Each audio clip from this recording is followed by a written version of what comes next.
Olá, aluno, olá, aluna. Vamos iniciar então o nosso bate-papo de hoje.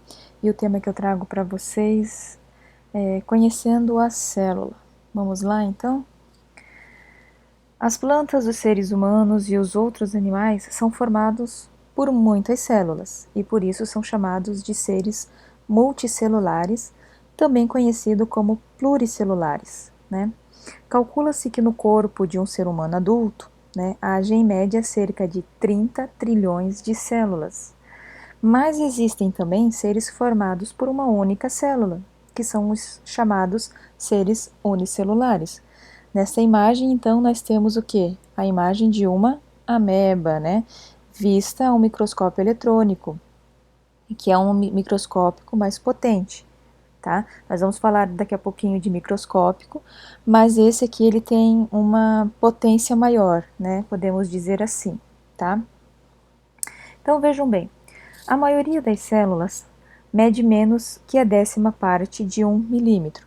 No entanto, algumas, como o zigoto, né, humano, chega a atingir essa medida.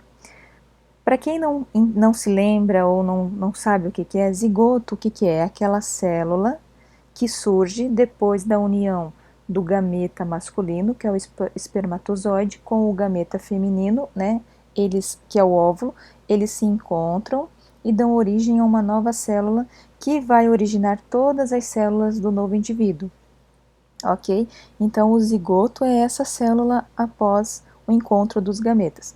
Também pode ser chamado de célula-ovo, tá? Então, dando continuidade aí, né? Estamos falando do tamanho das células, né? Que podem ser muito pequenas. E aí, pergunta-se, né?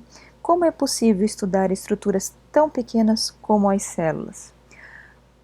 Por causa do seu tamanho, as células devem ser estudadas por meio de instrumentos que permitam sua visualização, como o microscópio óptico, né, também chamado de microscópio de luz. Esse microscópio ele é menos potente do que aquele que da imagem que tinha a ameba, tá? Mas ele foi um dos precursores. Esse tipo de microscópio tem várias lentes de aumento que ampliam a imagem da célula, né, e aí facilita a nossa visualização inicial. Além do microscópio, técnicas como a aplicação de corantes são empregadas para permitir o estudo das células e de suas estruturas, ok? Foi com a ajuda do microscópio que os cientistas descobriram a existência das células, né? Se a gente olhar então nessa imagem, foi pego uma planta, foi feito o corte de uma das suas folhas e a imagem que aparece no microscópico é esta aqui, ó, né? A planta é uma planta aquática, o nome dela é Elódia, né? E o seu nome científico se chama Egeria densa, tá? Então essa foi a espécie utilizada, né, nessa imagem para vocês. Para medir elementos tão pequenos quanto a célula, os cientistas criaram unidades de medidas menores que o milímetro. Uma das mais utilizadas é o micrômetro, né, que corresponde à milésima parte do milímetro. A maioria das células humanas medem, né, entre 8 a 130 micrômetros, ok? E aqui nós temos nessa imagem, ó, algumas células juntamente com o seu tamanho.